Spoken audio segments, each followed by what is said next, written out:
Vamos a ir al libro de Jeremías. Vamos a estar en el capítulo 30.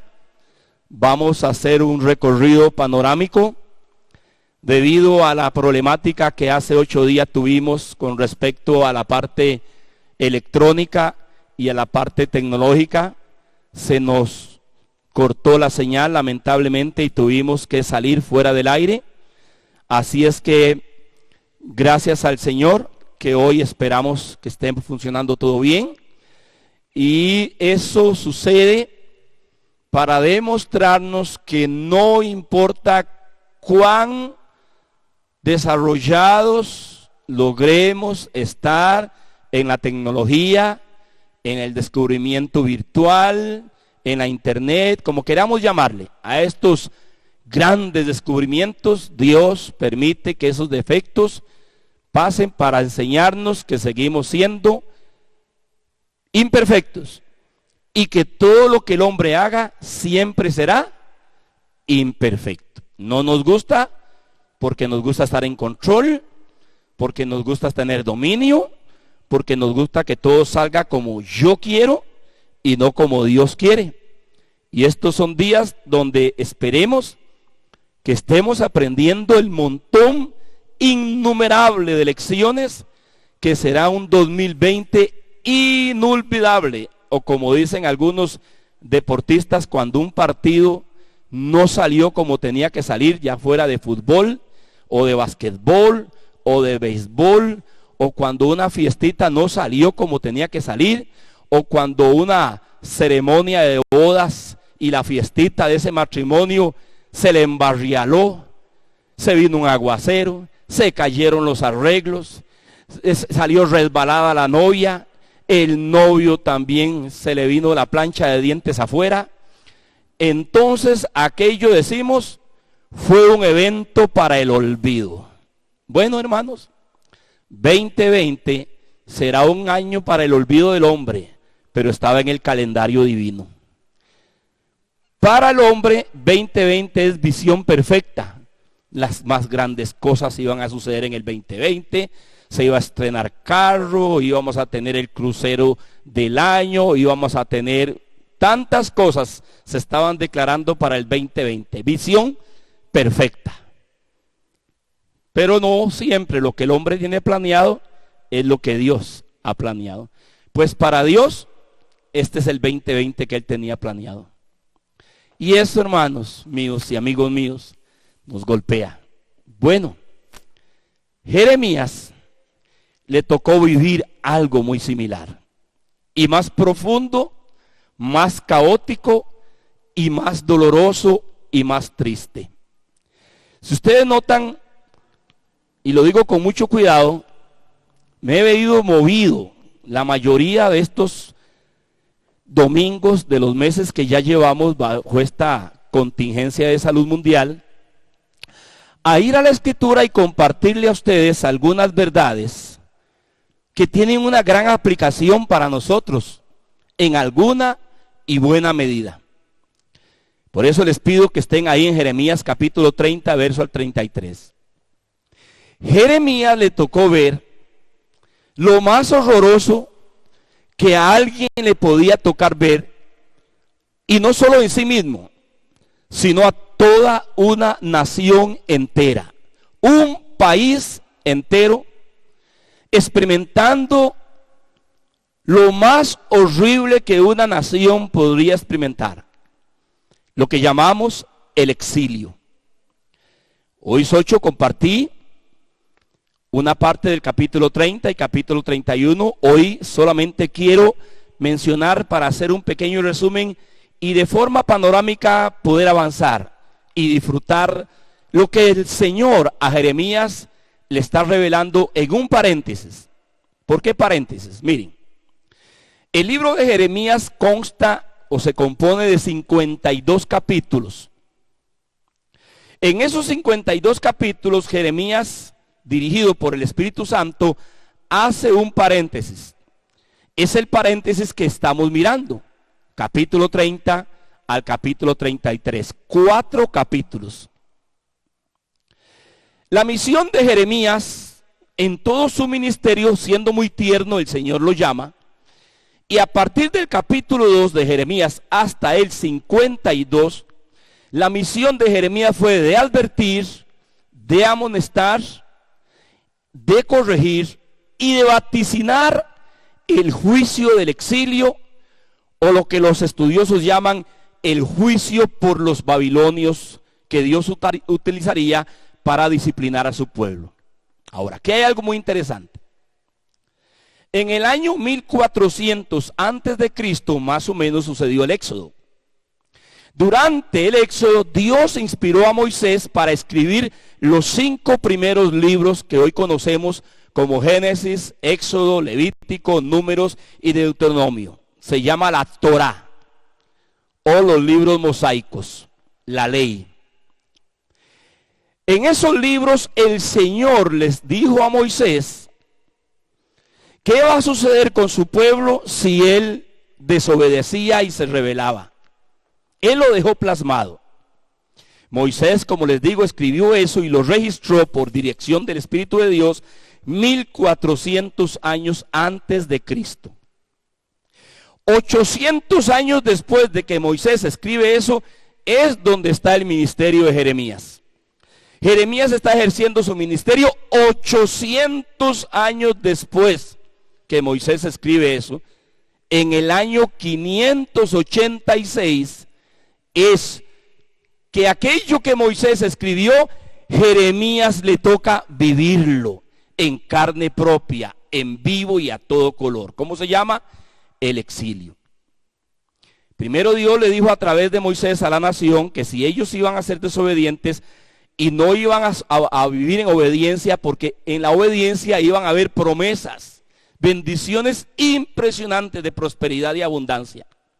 Pero como Israel empezó a copiar la conducta, cultura y estilo de vida de todas las demás naciones, Dios fue paciente por 800 años. Mandaba una plaga, mandaba una hambruna, mandaba una derrota en la guerra, mandaba una serie de juicios muy leves, hasta que los fue incrementando hasta que llegó el gran juicio. Ese juicio se llamó el exilio o la devastación total.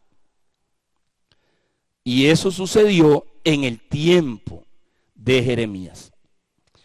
Estando preso, aquí interesante esto, estando en prisión, el Señor hace un paréntesis y le muestra lo que va a suceder a Jeremías después del exilio.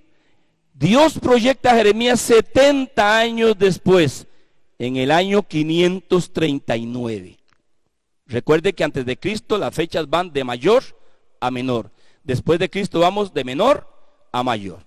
Esto es muy importante. 70 años después Dios le revela a Jeremías qué va a pasar. Pero a la vez, en esos capítulos del 30 y 33, Dios no solamente le revela lo que va a pasar con Israel 70 años después, lo que llamamos la restauración, sino que también le va a revelar a la vez lo que va a pasar con la humanidad al fin de los tiempos. Entonces, Dios va a mezclar dos eventos, la restauración de Israel con la restauración de todas las cosas, cuando venga el Hijo de Dios, el Mesías, a establecer su reino glorioso en la tierra. Dice Jeremías capítulo 32, capítulo 32, versículo, voy a ayudarles aquí porque me gusta que ustedes vayan viendo algunas cosas. Ahí está. En Jeremías capítulo 32 nos dice la palabra del Señor en el verso 2 y 3. Dice de la siguiente manera: el profeta Jeremías estaba preso en el patio de la cárcel que estaba en la casa del rey de Judá, porque Sedequías, rey de Judá, lo había puesto preso. En el capítulo 33, verso 1, dice la palabra del Señor: vino palabra del Señor a Jeremías la segunda vez, estando él aún preso en el patio de la cárcel. ¿Qué está hablando aquí el escritor? Que esta revelación del capítulo 30 y 33 le fue dada a Jeremías estando en prisión, en la cárcel. Esto es sumamente importante, hermanos.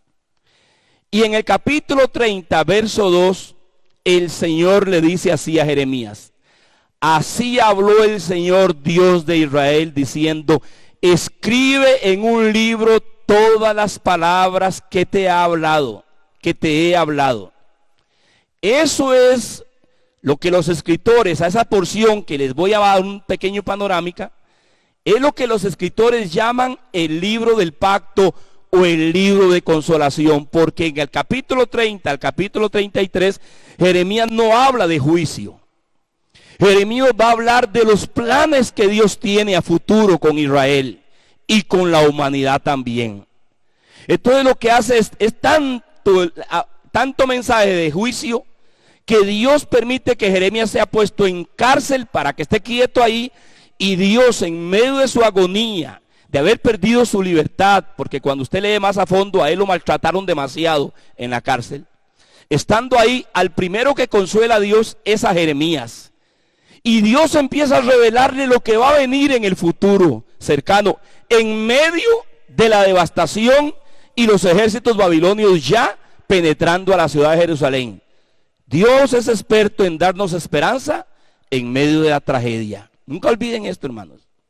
La más linda esperanza del ser humano cuando cree en Dios es que, estando en la tragedia, Dios... Por eso ustedes tienen que tener mucho cuidado en estos días.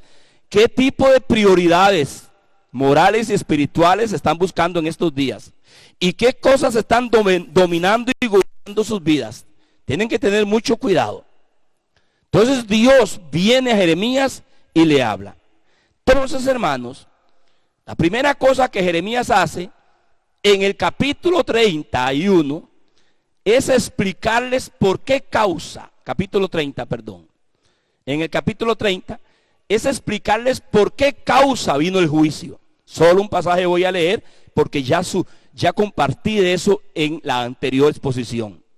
En Jeremías capítulo 30, verso 14 al 15 dice así: porque como hiere un enemigo te herí, y con azote de adversario cruel, a causa de la magnitud de tu maldad y de la multitud de tus pecados, porque por la grandeza de tu iniquidad y por tus muchos pecados te he hecho esto. ¿Por qué vino el exilio? ¿Por qué vino el juicio? Porque Israel fue acrecentando su maldad y su pecado. Hermanos míos, cuando nos habituamos solo a la abundancia y a la bonanza, cuando nos habituamos solo a que nunca falte nada, que siempre tengamos de todo, pareciera que estamos en control de todo, y de forma imperceptible empezamos a olvidarnos de quién es el que nos bendice y nos da eso. Y empezamos de forma tan extraña y sutil, nuestra naturaleza se vuelve egoísta, orgullosa, altanera. Eso le pasó a Israel. Se olvidó para qué Dios lo había rescatado de Egipto, lo había protegido y lo había traído a una tierra prometida. Israel en Egipto era la vida suya, mía, en pecado bajo el dominio de Satanás. Israel en el desierto es la vida y suya del peregrinar bajo la provisión y el cuidado divino. E Israel en Canaán es la vida abundante y la eternidad. Todos esos eran sombras. Y nosotros nos olvidamos, y en lugar de estar mirando hacia el cielo, cada vez miramos más hacia cuántos más chunches puedo traer en la casa.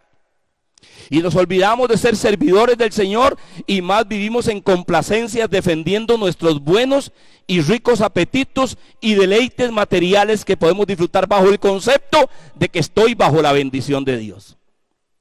Todo eso en estos días Dios nos está haciendo un llamado. Vea cómo aplico la palabra. Tanto a ellos se lo advirtió y fue paciente.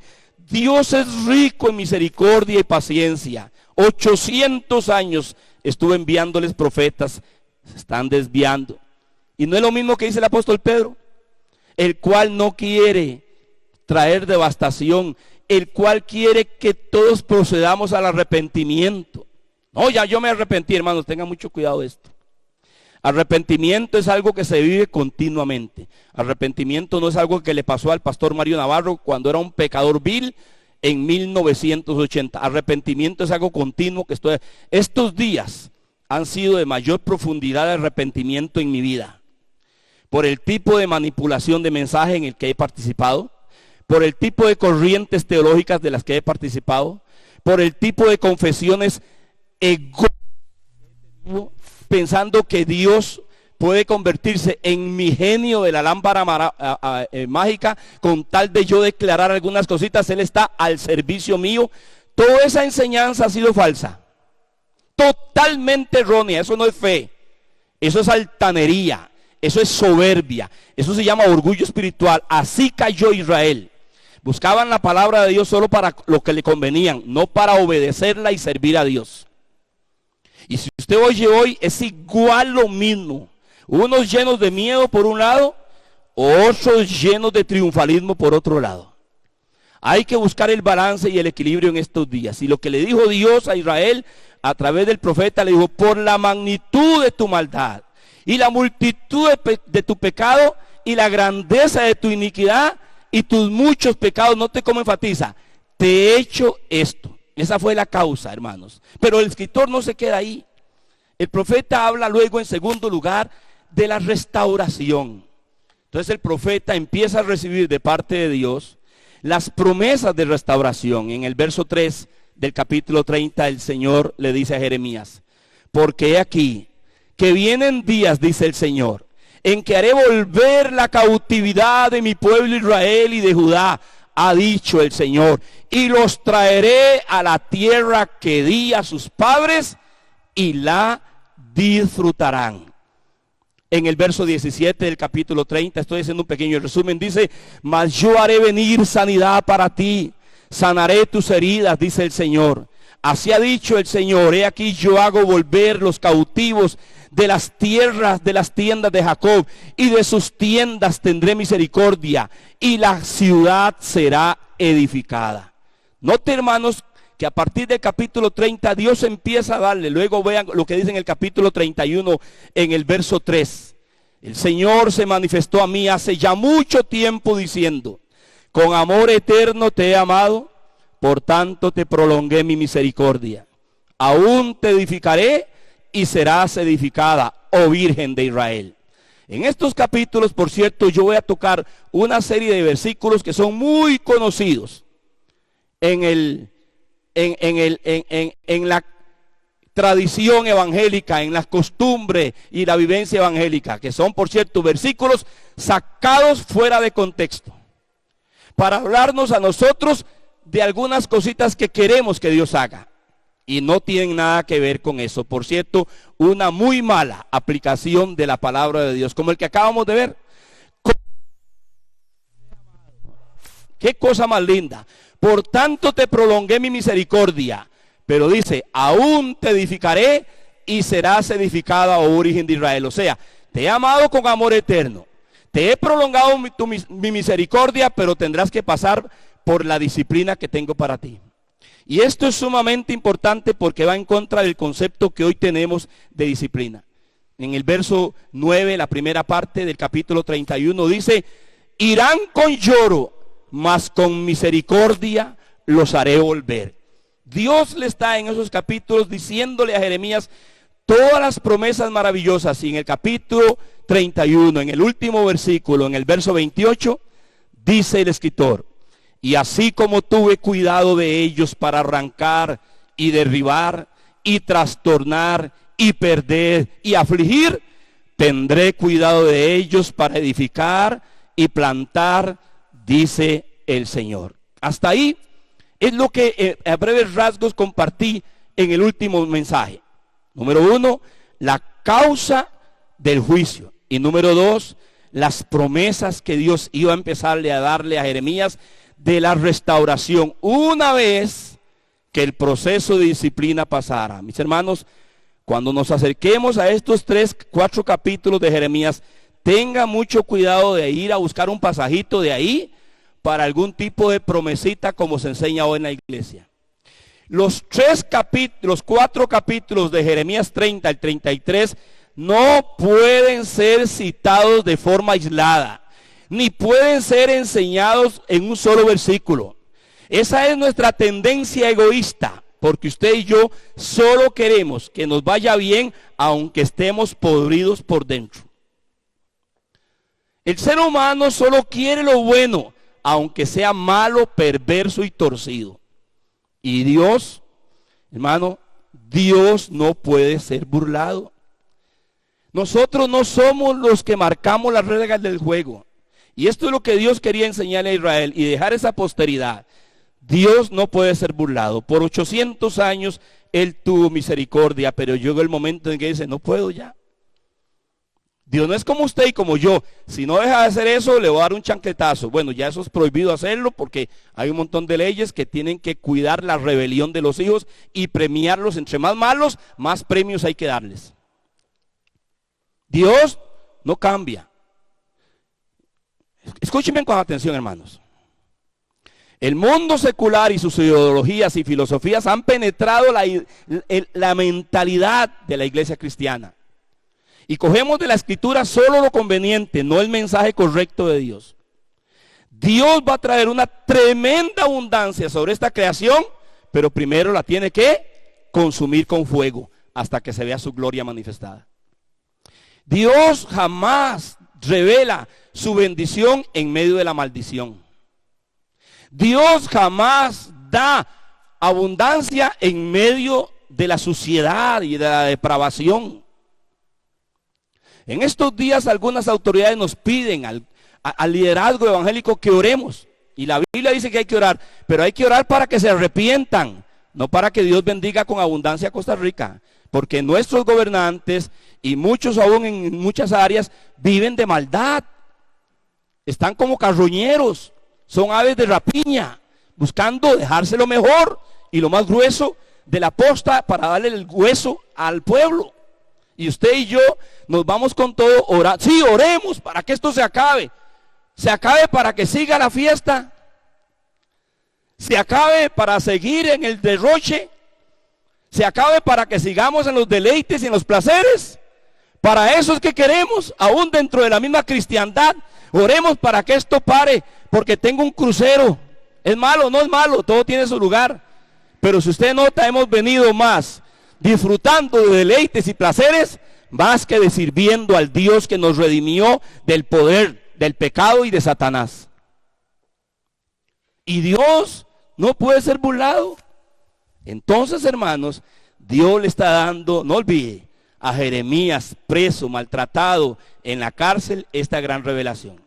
En el capítulo 31, ahora el Señor, en medio de esa devastación que Jeremías está mirando y observando, aún estando en la cárcel, ya los arietes y ya los soldados están entrando de Babilonia a Judá, a Jerusalén. Entonces el Señor le dice una de las más grandes y maravillosas verdades que está en el libro de Jeremías. Número 1, le habla y le anuncia de un nuevo pacto que va a venir. El verso 31 del capítulo 31 dice: he aquí que vienen días, dice el Señor, en los cuales haré nuevo pacto con la casa de Israel y con la casa de Judá. No como el pacto que hice con sus padres el día que los tomé con su mano para sacarlos de la tierra de Egipto. Porque ellos invalidaron mi pacto. Aunque yo fui marido para ellos, dice el Señor, pero este es el pacto que haré con la casa de Israel después de aquellos días. ¿Después de cuáles días? De todo este proceso de disciplina que se convertirían los 70 años en 500 y pico de años, hasta que 439 años, hasta que viniera el Mesías, el Hijo de Dios Jesús. Y dice la palabra de Dios, hermanos: daré mi ley en su mente y la escribiré en su corazón. Yo seré a ellos por Dios y ellos me serán por pueblo.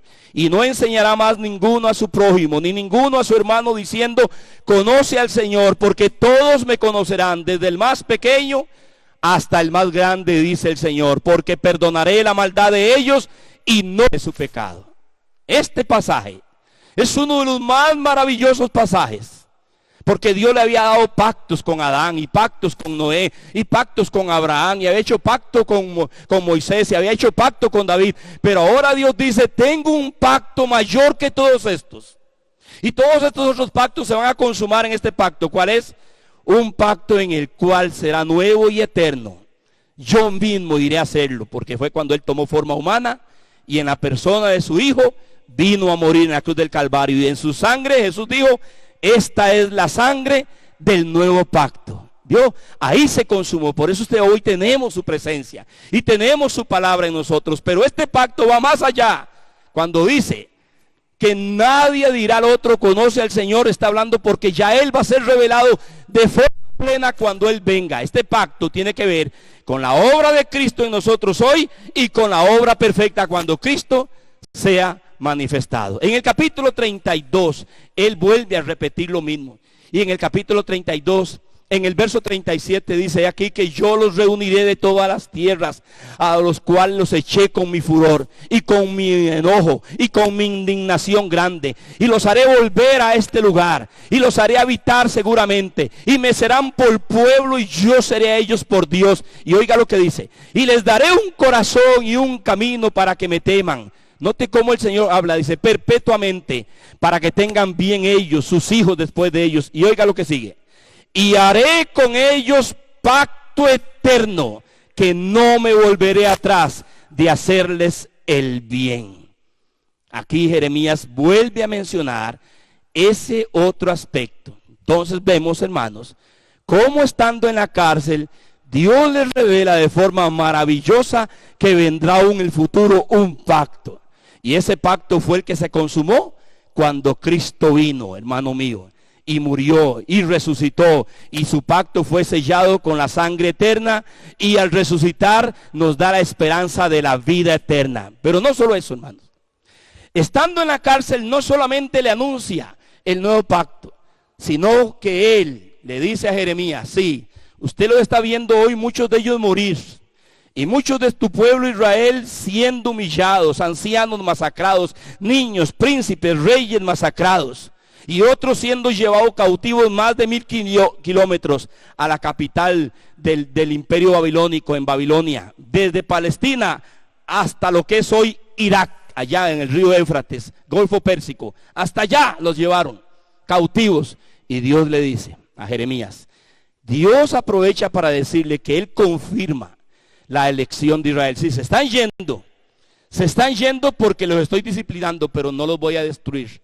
Los voy a castigar, pero no los voy a destruir. Entiendan algo, hermanos. Hoy vivimos con ideologías raras. Hoy hemos creído que la disciplina es destrucción. No, la disciplina es corrección para que no sea destruida la vida de alguien. Dios no destruye, Dios disciplina y corrige. Y note lo que dice en el capítulo 31, en el verso 35 hasta el 37. Así ha dicho el Señor, que da el sol para luz del día, las leyes de la luna y de las estrellas para luz de la noche, que parte el mar y braman sus ondas.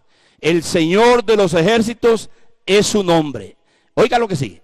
Si faltaren estas leyes delante de mí, dice el Señor, también la descendencia de Israel faltará para no ser nación delante de mí eternamente. Así ha dicho el Señor. Si los cielos arriba se pueden medir, y si se pudiera explorar abajo los fundamentos de la tierra, también yo desecharé todo Israel por todo lo que hicieron, dice el Señor. Note lo que está haciendo aquí Dios. Dios le está diciendo a Jeremías, si usted los va a ver, véalos cómo van con cadenas. Sus reyes, al último de ellos, Sedequías, los llevaron preso con cadenas, le sacaron sus ojos, pero antes de sacarle sus ojos, Nabucodonosor puso a todos sus hijos delante de él, todos los hijos príncipes del rey Sedequías. Los puso delante de él. ¿Ves, estos son tus hijos? Sí, son mis hijos. Y Nabucodonosor mandó al verdugo que los degollara. En la mirada del papá, que era el rey de Israel, le cortaron el cuello a los hijos, los degollaron. Y una vez que su papá vio a sus hijos degollados, lleno de dolor ese hombre humillado, el rey de Israel, Sedequías, que fue el último, dice que a él lo cogieron y le sacaron los ojos. Pero Dios dijo, este morirá y sus hijos morirán, pero yo volveré a levantar descendencia de Israel. Hermanos, para los anti-israelitas y antisemitas tendrán que morderse la lengua, porque Israel jamás va a desaparecer de la faz de la tierra, porque Dios tiene un pacto perpetuo con ellos. Si se quita el sol y el mar, pueden quitar a Israel. Y esto es lo que estamos viendo. ¿Cuál fue la última masacre que escuchamos? por lo menos que hemos escuchado más cercana, los 6 millones de judíos que calcinó, eliminó y asesinó por orden de Hitler. ¿Y dónde está Israel hoy?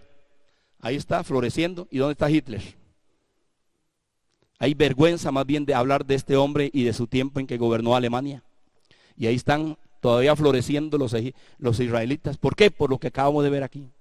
En Jeremías capítulo 33, en el verso 19, dice: vino palabra del Señor a Jeremías diciendo, así ha dicho el Señor, si pudieran invalidar mi pacto con el día y mi pacto con la noche, de tal manera que no haya día ni noche a su tiempo, podrá también invalidarse mi pacto con mi siervo David, para que deje de tener hijo que reine sobre su trono, y mi pacto con los levitas y sacerdotes, mis ministros, como no puede ser contado el ejército del cielo, ni la arena del mar se puede medir, así multiplicaré la descendencia de David, mi siervo. ¿De qué está hablando ahí? De otra forma más, para decirle que también toda la descendencia de David, y uno en especial de él, va a reinar eternamente sobre la tierra cuando venga en gloria. ¿Y quién es él?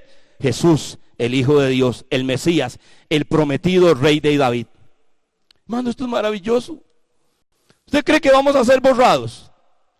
Ni Israel, ni los que descendemos de Abraham, la iglesia de Cristo, elegidos por la sangre de Cristo, podremos ser borrados de la faz de la tierra. Pueden venir pestes y pueden venir, porque van a venir más que este que tenemos. Y vamos a ser totalmente execrados y totalmente perseguidos en los últimos días. Pero el pueblo de Dios va a prevalecer hasta el final. ¿Por qué? Porque es designio divino. Y por eso es que he querido compartir con ustedes esta línea profética que muchas veces no se comparte. En tercer lugar, hermanos, estando en la cárcel, no solo el Señor le habla del nuevo pacto, y no solo el Señor le confirma a Jeremías la elección de su pueblo Israel. Hay algo curioso. Estando Jeremías en la cárcel, dice la escritura que llega a él un familiar llamado Anamel, que era hijo de Salum, un tío de Jeremías. Y como Jeremías era de Anatot y este familiar era de Anatot, Dios movió a este hombre para que fuera a visitar a Jeremías y le dijera: Jeremías, tengo una propiedad y solo usted puede comprarla. Esto era una parábola que quería Dios darle a él, tipo de parábola. Entonces dice la palabra en el verso 2 al 15 y lo hago resumido. Entonces el ejército del rey de Babilonia tenía sitiada Jerusalén y el profeta Jeremías estaba preso en el patio de la cárcel que estaba en la casa del rey de Judá. Dijo Jeremías: palabra del Señor que vino a mí diciendo: he aquí que Anamel, hijo de Salum tu tío, viene a ti diciendo: cómprame mi heredad que está en Anatot, porque tú tienes derecho a ella para comprarla. Y vino a mí Anamel, hijo de mi tío, conforme a la palabra del Señor, al patio de la cárcel, y me dijo: compra mi heredad que está en Anatot, en tierra de Benjamín, porque tuyo es el derecho de la herencia, y a ti corresponde el rescate. Cómprala para ti. Entonces conocí que era palabra del Señor, y compré la heredad de Anamel, y di la carta de venta a Baruc, hijo de Nerías. Entonces cierra así, oiga cómo cierra el capítulo 32. Porque así ha dicho, en el verso 15, perdón. Porque así ha dicho el Señor de los ejércitos, Dios de Israel: aún se comprarán casas, heredades y viñas en esta tierra. ¿Qué quiso Dios enseñarle a Jeremías? Sí, van para el cautiverio, por un día los voy a traer. Y así como un día compraron propiedades y vendieron bienes aquí, dentro de 70 años volverán y volverán otra vez a tener negocios normales de compra y venta de heredades y de viñas en esta tierra. Dios quiso mostrarle a Jeremías que el plan de él era firme y que no lo iba a cambiar. Entonces usó esta imagen, esta figura de algo real que él vivió estando en la cárcel. Y por eso, hermanos, en cuarto lugar, cuando Jeremías ve eso, entonces en el capítulo 32 se nos habla una de las más maravillosas oraciones que hay en el libro de Jeremías. Oraciones que creo que pocos de nosotros la hemos hecho o la hemos conocido. Y esta sí quiero leerla, está en el verso 16. Cuando Jeremías ve eso y obedece a lo que el Señor le dijo que hiciera, de comprar esa propiedad, dice en el verso 16: y después di la carta de venta a Baruc. Baruc era el secretario de Jeremías. hijo de Nerías, y oré diciendo, oiga la oración de Jeremías, hermano, vea qué oración. Oh Señor Jehová, he aquí que tú hiciste el cielo y la tierra con gran poder y con tu brazo extendido. Ni hay nada que sea difícil para ti. Cuidado con usar esos pasajes. Que haces misericordia a millares y castigas la maldad de los padres en sus hijos después de ellos. Dios grande y poderoso. El Señor de los ejércitos es tu nombre, grande en consejo y magnífico en hechos. Porque tus ojos están abiertos sobre todos los caminos de los hijos de los hombres, para dar a cada uno según sus caminos y según el fruto de sus obras. Tú hiciste señales y portentos en tierra de Egipto, hasta este día, oh Señor, y en Israel, y entre los hombres, y te has hecho nombre como se ve en el día de hoy. Y sacaste a tu pueblo Israel de la tierra de Egipto con señales y portentos, con mano fuerte y brazo extendido, y con terror grande, y les diste esta tierra de la cual juraste a sus padres que se la darías, la tierra que fluye leche y miel. Note cómo esa oración está haciendo remembranza. Jeremías está lleno de nostalgia, sabiendo todo lo que Dios hizo, hermano. 800 años atrás está hablando él, y él está orando y diciéndole, por tanto has hecho venir sobre ellos todo este mal. Y aquí que con arietes han acometido la ciudad para tomarla. Y la ciudad va a ser entregada en mano de los caldeos que pelean contra ella. Y a causa de la espada, del hambre y de la pestilencia, ha venido pues a suceder lo que has dicho. Y aquí lo estás viendo, oh Señor Jehová. Y tú me has dicho, cómprate la heredad por dinero y pon testigos, aunque la ciudad sea entregada en mano de los caldeos. Ve cómo Jeremías también sufre el desconcierto. O sea, Jeremías está recibiendo una revelación de Dios, pero él sigue en su humanidad desconcertado. ¿Qué es lo que está pasando? No entiendo. Y tú me dices, compre una heredad. Y mire, con arietes, y ya están invadiendo la ciudad.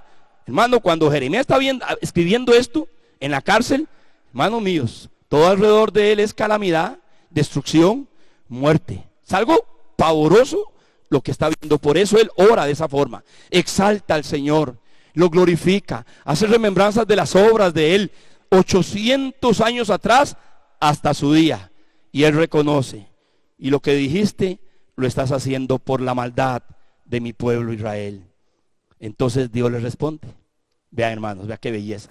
A partir del verso 26 del capítulo 32, sigue hasta el capítulo 33, y lo que voy a hacer solamente, por supuesto, es un pequeño resumen, porque es demasiado material.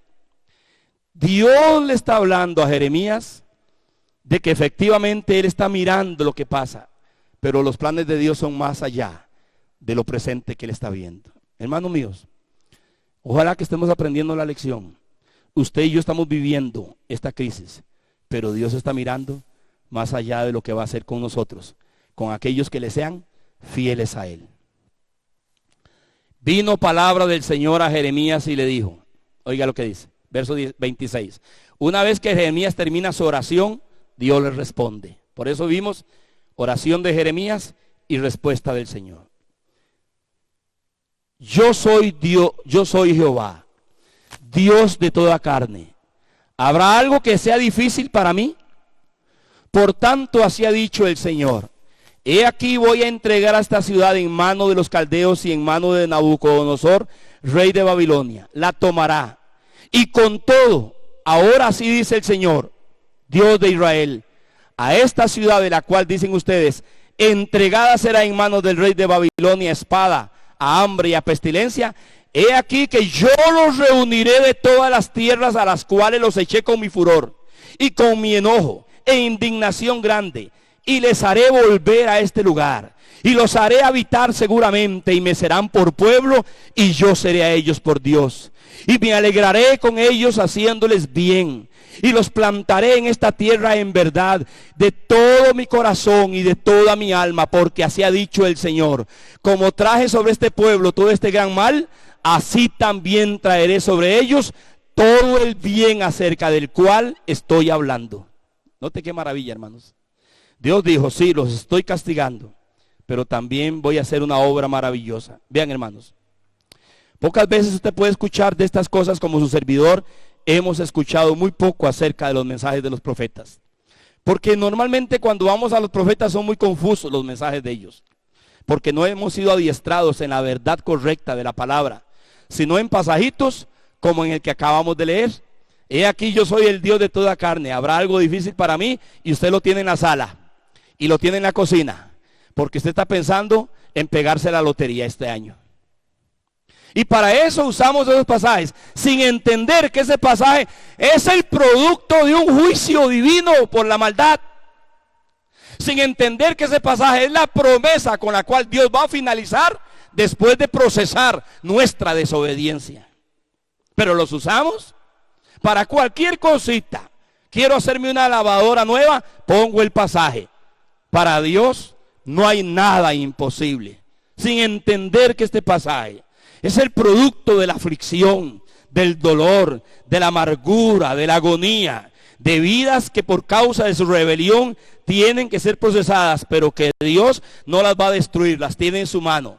Pero debido a nuestra pecaminosidad, Él nos tiene que disciplinar. ¿Quién quiere hablar de estas cosas en estos días? Y por eso, hermanos, Jeremías le dijo, y recuerde que este mensaje surge del mensaje que hace 3 semanas o 2 semanas atrás había mencionado. La falsedad de los mensajeros que estaban viendo a los ejércitos y ellos les decían paz, shalom, prosperidad, bienestar, no tengan miedo, aquí no va a pasar nada porque Dios está con nosotros aunque estemos podridos por dentro. Dios dijo, no, Señor, en ningún vaso sucio yo habito, primero lo limpio y lo limpio con hisopo y arena para dejarlo reluciente. Y esto es, hermanos, creo que muy poco en la cristiandad nosotros estamos entendiendo esto. En estos días hay mucha voracidad por acumular y acaparar todo lo que podamos, sin pensar el que está teniendo hambre y necesidad. Empezando por los gobernantes y terminando aún por el liderazgo cristiano. Es una vergüenza, absoluta vergüenza, lo que estamos viendo. Escuchen, hermanos, con mucha atención. Es en la crisis donde sabemos quiénes somos. Es en la crisis donde surge el carácter genuino de lo que realmente somos. Y Dios, por eso Jeremías dice, y tú lo estás viendo, Señor, y tú lo miras. Hermano mío, no es lo que usted haga a escondidas de su pastor en Facebook, ahora que el pastor ya tiene Facebook, que tuve que tenerlo, lo que usted haga a escondidas, ya Dios lo está viendo. Antes de que el pastor me mandaron una imagen, pastor, ya usted está en Facebook. Ahí va, el Chavo del 8 en uno de sus muñequillos, persinándose, diciendo, ahora hay que tener, hermanos míos, ¿detrás de quién estamos? ¿De quién nos estamos escondiendo? ¿Qué es el juego que tenemos en estos días? Se va a acabar la fiesta, se va a acabar la fiesta. Jeremías 33, verso 1, sigue el Señor respondiéndole a Jeremías y le vuelve a hablar de la oración y le dice, vino palabra del Señor a Jeremías la segunda vez estando él aún preso en el patio de la cárcel y le dijo, así ha dicho el Señor que hizo la tierra, el Señor que la formó para firmarla, el Señor es su nombre, clama a mí y yo te responderé, te enseñaré cosas grandes y ocultas que tú no conoces, porque así ha dicho el Señor Dios de Israel acerca de las casas de esta ciudad y de las casas de los reyes de Judá, derribadas con arietes y con hachas. Hermano, no quedó nada de las lujosas casas, ni de los sumos sacerdotes, ni de los sacerdotes, ni de los príncipes, ni del rey, ni de los gobernantes. Nada quedó de los nidos que habían ellos edificado. Derribadas con arietes y con hachas, pero dice el Señor. Estoy leyendo del verso 1 al 13, haciendo un resumen en el capítulo 33. He aquí, yo les traeré sanidad y medicina, y los curaré y les revelaré abundancia de paz y de verdad. Hermanos míos, estos son uno de los pasajes que más se usan en la cristiandad. No hay abundancia de paz ni de sanidad si primero no hubo enfermedad y no hubo humillación. No hay promoción si primero no hay humillación. ¿No dijo eso Jesús? El que se humilla es exaltado. El que se exalta es humillado. Nos cuesta entender esto. Ha habido un mensaje falso usando pasajes aislados como este que acabo de leerles. Y no quiero terminar ahí. Y haré volver los cautivos de Judá y los cautivos de Israel. Y los restableceré como al principio. Y los limpiaré de toda su maldad que pecaron contra mí. Y perdonaré todos sus pecados con que contra mí pecaron. Y que contra mí se rebelaron. Y oiga lo que sigue. Y me serán a mí por nombre de gozo, de alabanza y de gloria entre todas las naciones de la tierra, que habrán oído todo el bien que yo les hago, y temerán y temblarán de todo el bien y de toda la paz que yo les traeré. Note cómo Dios a la oración de Jeremías le sigue respondiendo. Jeremías, tranquilo. Hay sufrimiento, hay devastación, hay dolor, hay muerte. Muchos no podrán sobrevivir, no están sobreviviendo. Otros morirán en el exilio, envejecerán allá. Otros no regresarán, se quedarán viviendo allá, como lo vemos en Esther, o como lo vemos en Ageo, o como lo vemos en Zacarías, o en Nehemías, o en Esdras. Se quedaron, pero otros volvieron. Y se cumplió lo que Dios dijo aquí 70 años después. Pero aquí también Dios, en lo que le está revelando a Jeremías, Dios le va a revelar el reino glorioso del Mesías, de su Hijo Jesús. Permítame para que avancemos un poquito. En el verso 14 del capítulo 33, 14 al 17 dice así. Oiga lo que dice. He aquí vienen días, dice el Señor.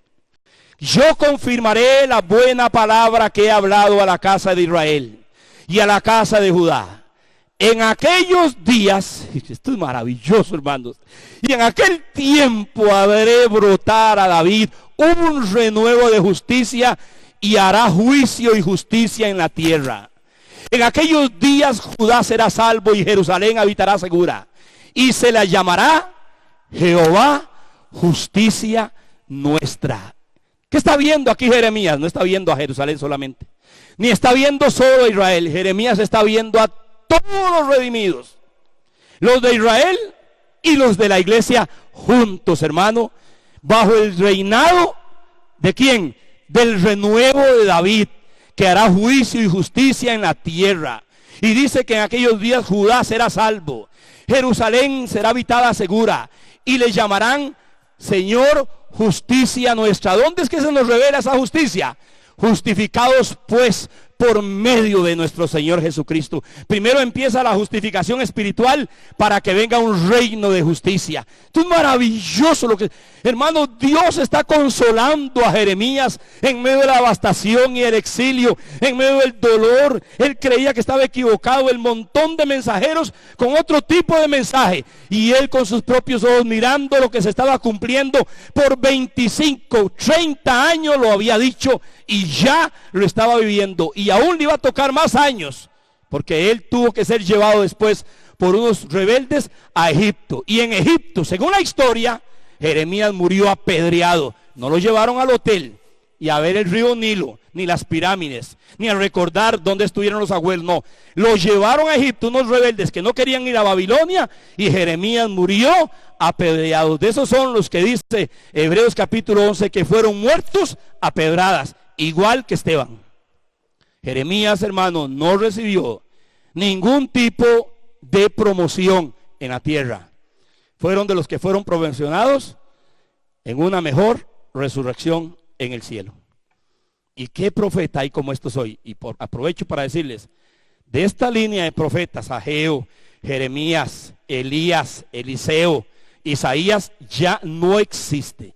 No hay profetas de este rango. Hay otro tipo, pseudo profetas, pero no de estos. ¿Qué está viendo aquí? Y dice, porque así ha dicho el Señor, no faltará a David varón que se siente sobre el trono de la casa de Israel. Y termina el capítulo 33 en el verso 25 al 26. Mire cómo terminamos. Así ha dicho el Señor. Si no permanece mi pacto con el día y la noche, si yo no he puesto las leyes del cielo y la tierra, también desecharé la descendencia de Jacob. Ahora va más atrás.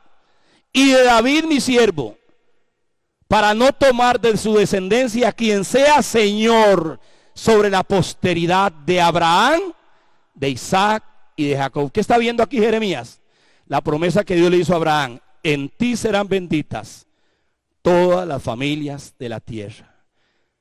Hermano, ¿sabe qué está viendo Jeremías? Nuestros días y los días venideros del reinado de Cristo. ¿Usted va a salir en estos días corriendo? ¿Usted va a volverse egoísta? ¿Va a seguir siendo usted testarudo con todo esto que está pasando dentro y fuera de la iglesia en un mundo malo, corrupto, hostil? Que esta pandemia lo que ha hecho es manifestar lo que verdaderamente es el ser humano en todos los ángulos.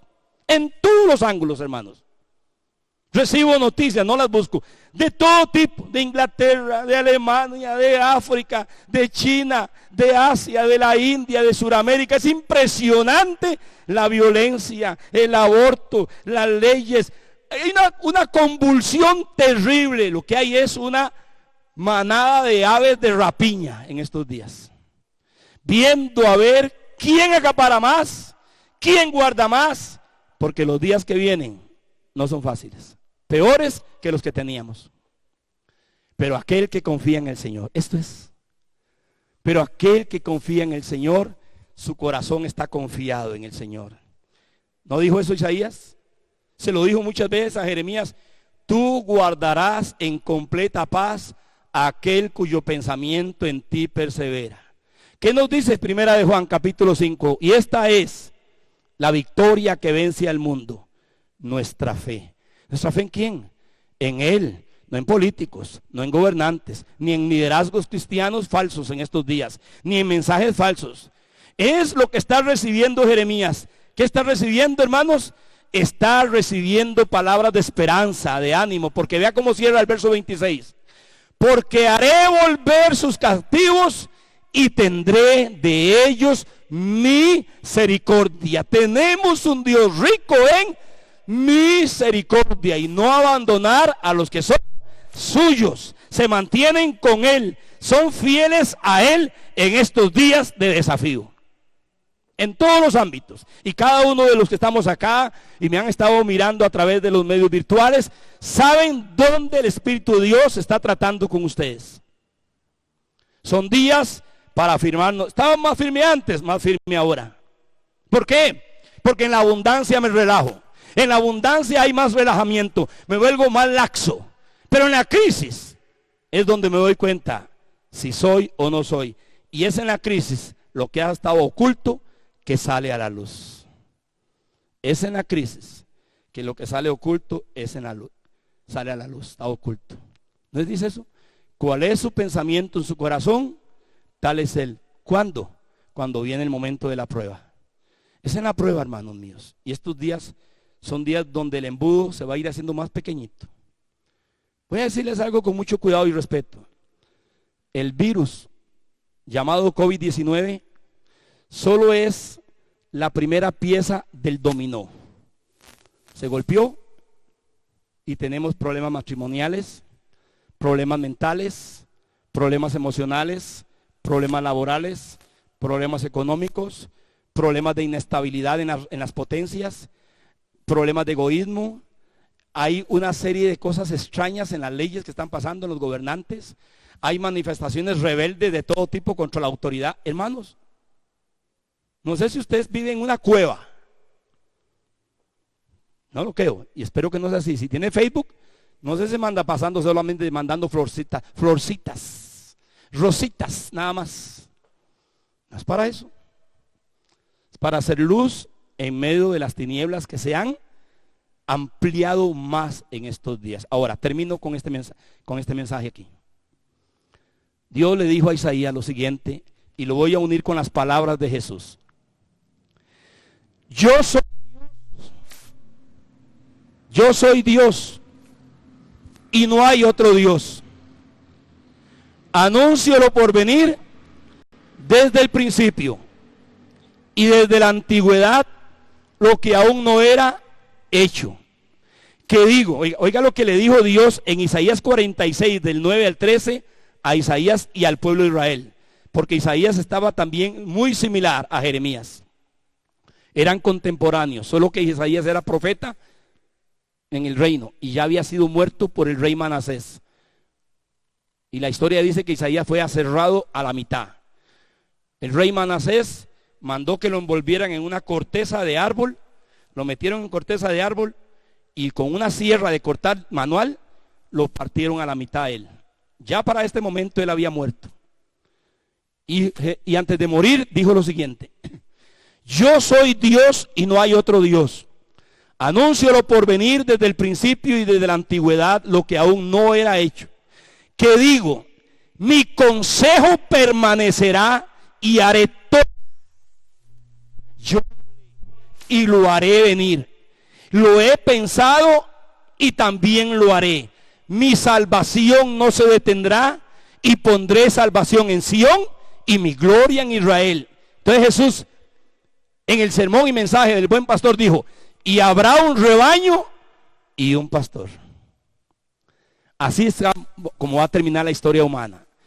Todos, la iglesia de Israel, siendo un solo rebaño, bajo el gobierno eterno de nuestro Señor Jesucristo. Si usted está buscando lo mejor aquí, vean, hermanos, 2020 es una cachetada para aquellos que andan diciendo que lo mejor estaba por venir. Lo mejor es cuando Cristo venga por los que son de Él, y reinaremos por los siglos de los siglos, y decimos amén y amén.